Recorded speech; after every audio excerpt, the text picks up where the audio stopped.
So by now, you've heard a lot about good habits, like avoid junk food, stick to a schedule, get hip to gratitude, meditate every day, sleep better, daydream more, cozy up to your pals, rest your brain, thrive and survive. Whoa, that's a lot to put on your plate.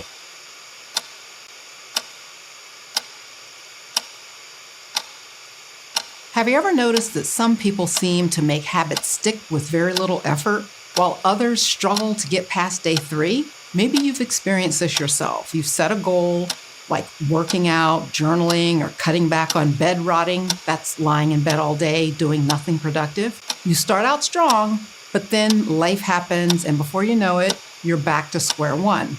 Good morning, you guys. Let's spend the day together. Spend the day with me as Spend the day with me. Spend the day with me. It's Spend the day with me. Every morning, you pour your cup of coffee. The ritual is sacred. The mug chipped just so. The way the steam curls. You feel utterly, completely free in this moment. It is your routine, your choice.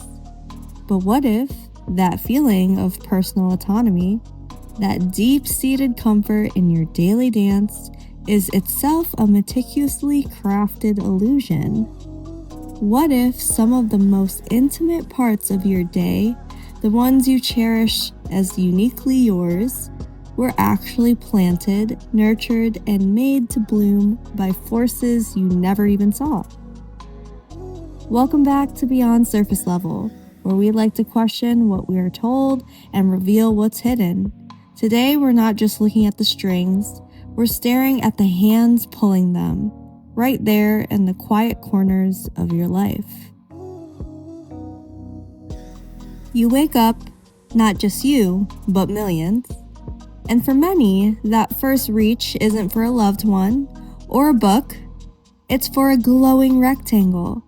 That immediate urge to check notifications, to scroll, to catch up. It feels like an organic extension of your curiosity, right? But the morning scroll is no accident.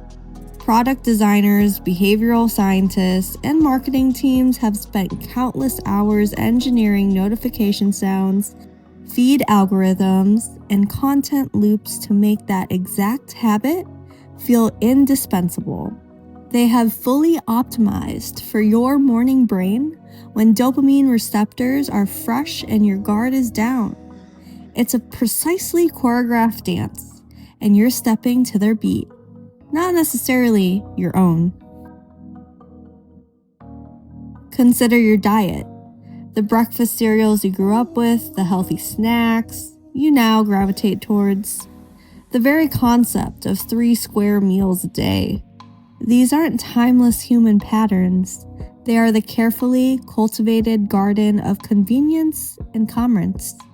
The grab-and-go culture. The rise of processed foods designed for maximum bliss point engineering. Even the push for specific meal times. These are all narratives spun by industries. They don't just sell you the ingredients.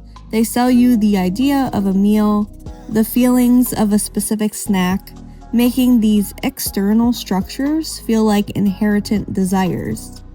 That craving for something sweet after dinner, it's not just you. It's a carefully nurtured, culturally reinforced expectation, often facilitated by easy access to engineered treats. Then there's your personal style.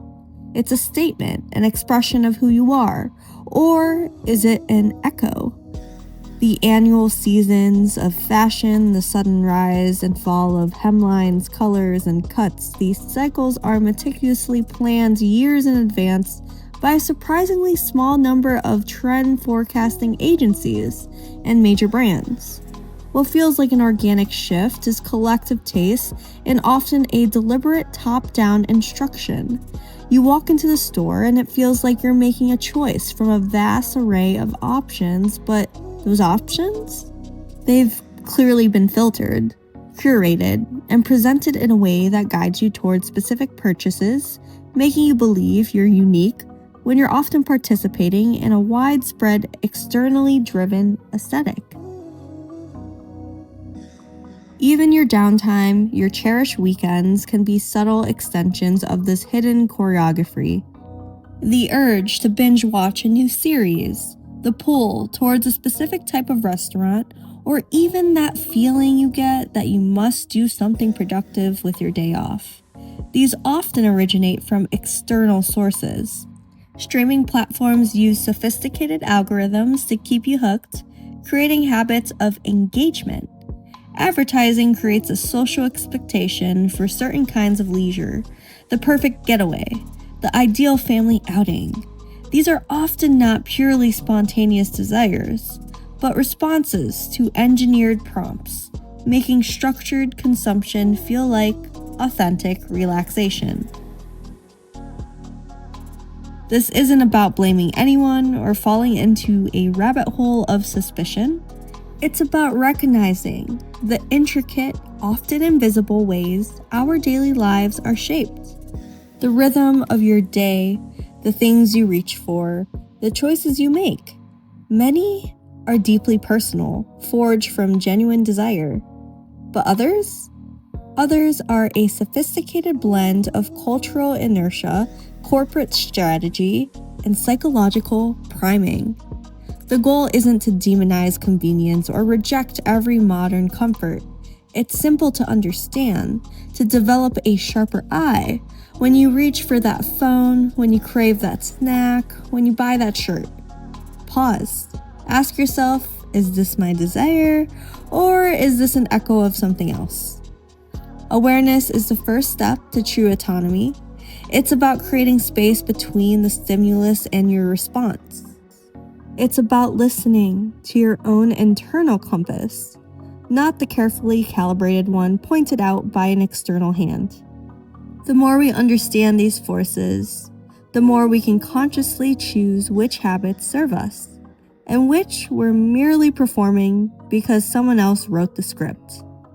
The curtains might not be entirely down, but at least now we know the stagehands are there. Keep questioning, keep digging. Much love, and I'll see you next Sunday.